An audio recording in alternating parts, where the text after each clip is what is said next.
Guys, there's a lot of things happening on this earth. There's a lot of evil rising, and you have to look no further than the Democrats to see that, or the Democrats. And because of that, I feel very strongly that things are going to go very quickly, whether good or bad, in the near future.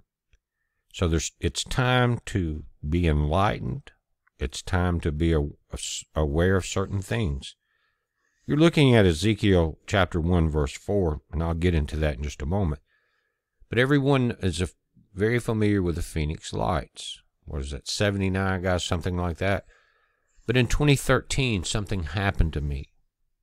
And if we ever get to meet in heaven, or wherever we are, either in this body or a spiritual body, you will know that I'm telling you the truth. But in 2013, I had been doing a series of videos on Dulce, New Mexico. I had been doing a series of videos on the Anunnaki, on the Hopi Indians. A tremendous amount of research went into maybe 20 or 30 videos there. Again, several on Dulce, several on Zachariah Sitchin, some on the Sumerian text, and then getting into Hopi Indian legends. So I announced that I was going to go to Dulce, guys. I was going to go take a couple weeks off and go up there and just kind of camp on the mountains and see what I could see, take some pictures and movies and things like that. Well, the first thing that happened was there's friends of mine from that area and the towns around Dulce sent me warnings. And some of them were even in the comments on the YouTube videos at that time, saying, BP, be very careful. We grew up in this area. Very strange things happen at Dulce.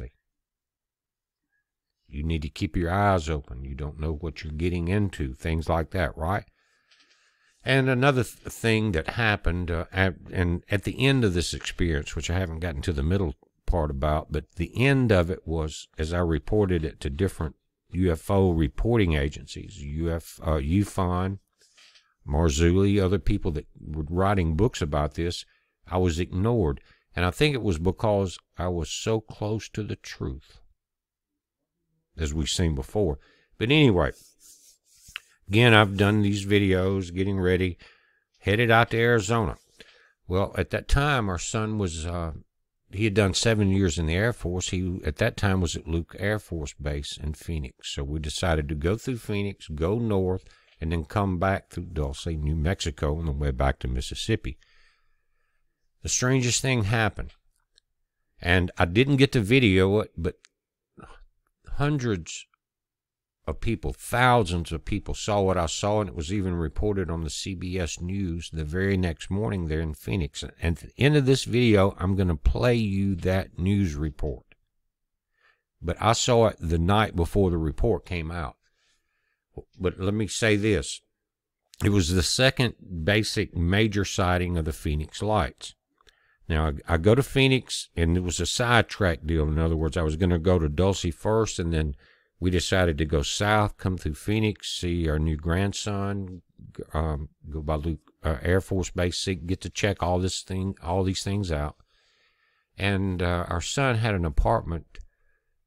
If you come straight out of the south gate of Luke Air Force Base, I think you go into Goodyear, Arizona, guys. It's kind of the southeast or southwest corner of Phoenix, facing Mexico, and to the right you'd be looking towards California. And this is in the area. It's not very far, guys, from Phoenix International Speedway, the Gila River, all of those areas right there. So we were on that southwestern tip of the greater Phoenix area. And again, Goodyear. I can't remember the name of the road now. It's been a while. You come straight out of that gate of Luke Air Force Base. Well, we got to the apartment just as it was about to get dark. We had been driving for almost 2,000 miles. Took a couple, 2.5 days. Pretty tired, wasn't even thinking about unloading any camera gear or anything like that. Just getting out, saying hello, coming inside, checking out our grandkid, and saying hello to everybody. Went outside on the balcony just to get some fresh air. It was beautiful spring weather there. And 16 flying objects came over our head at about 100 feet. At that distance, they looked like they were about 100 feet wide, round, glowing orbs. Solid structure, not anything. It was solid. Let me just put it like that. And there were 16. They flew directly over. If you could have threw a rock fast enough to think about what was happening, you probably could have hit one. They came over my son's apartment there. We were on the balcony, and we were looking south towards the Phoenix International Speedway, just over to the left. I think it was the Estrella Mountains just to the south of us there. And so these 16 objects came right over our head, very low, very low. And guys, they were not in a formation. They were diving in and out between the spacecraft, the way a flock of birds or a school of fish will move in and out, almost as if they can sense the motion. It's all very fluid, very beautiful motion, and the movement of these 16 craft would have had to been either an internal gravity balance system or something that could withstand the G-force. But they were probably just, again, estimating maybe 100 foot wide, perfectly cylindrical. I say orange because it was getting dark, and that was the light below them. And it was the size of the objects. And what had happened, and I'm going to play the video at the end of this, just watch the rest of it. And this actually came from CBS News in Phoenix the next morning. But it was a second reporting of the Phoenix Lights, and they came in over Phoenix, and it was showing 4 discs. Remember this, and you'll see it in the video. First, they were in a flying V, as if it was one of the flying V UFOs. And then they started to break that formation. And you see that in the video that was taken, again, from the reports from CBS News. Well, those 4 were the only ones visible over the main city. There were 12 that did not have their lights on at that time that were the guard on both sides. And imagine, and I've said this before on radio shows and things, but imagine you're at a football game, college football game, and you see the band at halftime, guys. They're doing their formation there on the field and everything, and then when they get through, they kind of all run out one of the exits in the corner of the stadium. So what the news saw, and the people that were filming this in the greater Phoenix area with the lights, were the 4 objects. But as those 4 objects finished their show, they did like the marching band and dove out of the right corner of Phoenix, again southwest over the Estrella Mountains, out of Goodyear. There were 16 at that time, and they flew very low, not high like they were over the center of the city, but the other 12 objects illuminated and moved directly over our head in this fish or bird formation as if they were diving in and out. Now, another thing amazing about the story is at that time of night, if you've ever been there, there's between the smaller airports, Luke Air Force Base, Skyport, I think it is, and the other airports, there's about 10 airports in the greater Phoenix area. Now, the planes taking off from Luke Air Force Base were coming over from behind us because we were looking south towards New Mexico. But with all the different airports there was air traffic, guys, at different levels. It was beautiful, looking south at sunset over the Estrella Mountains, and airplanes coming in from every angle, from L.A., from God knows where. And all of a sudden, these 16 highly bronze-polished, glowing objects, perfectly round, dove in under all of this air traffic. Now, I'm standing here on the balcony, my son's out there, Air Force, at Luke Air Force Base, and said, what the hell is that? He'd never seen anything like it, neither had I. And until the next morning, when I immediately at daylight went to CBS News there in Phoenix and saw this report, then that kind of documented it for me. But I didn't need that documentation, guys. I don't need anyone to approve of what I'm telling you, because it happened to me. And if we ever meet one day, like I said earlier, you'll know the truth. I won't have to speak it. Now, another reason I'm doing the video is after I got back and I put the video up, some people that I had met had said, BP, what you're describing is the Hopi flying shields from the ancient Hopi legends. And in their legend, they talked about benevolent beings and non-benevolent beings. But they said these flying shields that I saw, that they have seen for centuries, for thousands of years, and they've been seen all over the world, is that, again, benevolent beings. Now, here's the place where it gets stuck in the mud. Let me say it like this. So many people will come on, maybe you're about to do this in the comments, but listen to me before you do it. Many people say all of the UFOs, all of these other beings, all these extraterrestrials are, and I didn't say they were from another planet. I didn't say that. But they all say they're evil spirits. They're fallen angels. They're evil. They're demons. But you're looking at, again, Ezekiel chapter 1, verse 4. He's talking about this UFO coming down, taking him up. So what you're saying is that all of these flying objects are evil demons? Some of them don't belong to God's angels. Remember, there was a battle in heaven. Michael defeated Satan.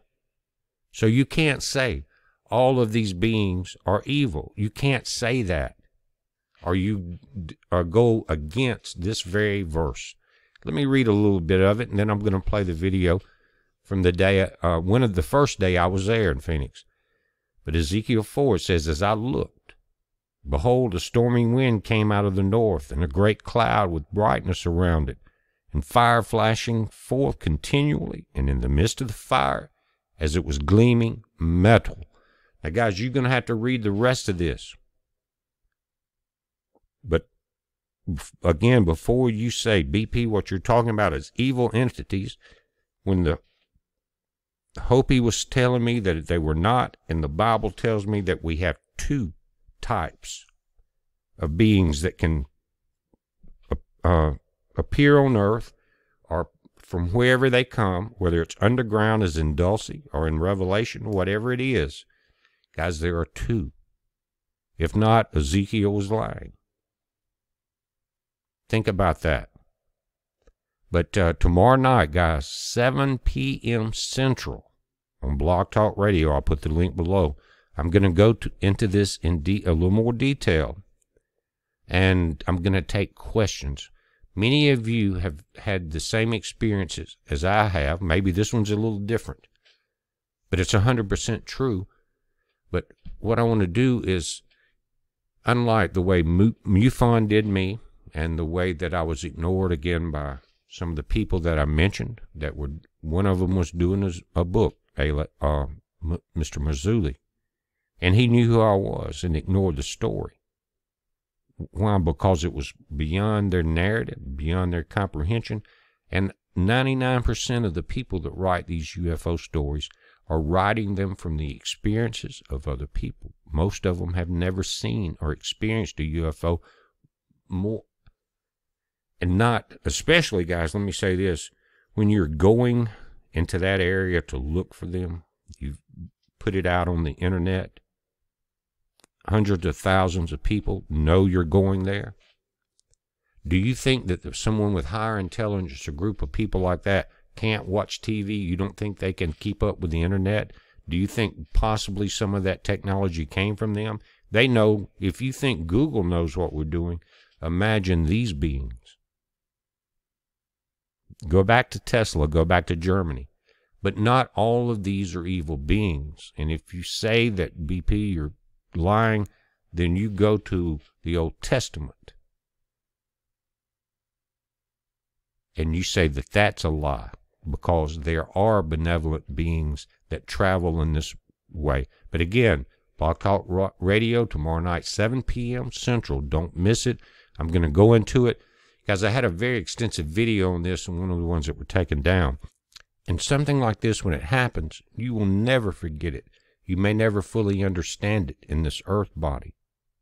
But it happened to me. Again, thousands and thousands of people saw the event. We saw it, and as many people did in that same area of Goodyear, they saw it also. But the video following this is, again, the news documentation. I'm pretty sure it was CBS. But guys, there's no way that I would tell you something like this in these times, when everything is important, where you understand what we are actually dealing with, because I saw it with my own two eyes. I felt it. And let me say something else about it. These 16 craft, they formed together and showed their full force after the 4 that were changing formations, you'll see in the video, did their show.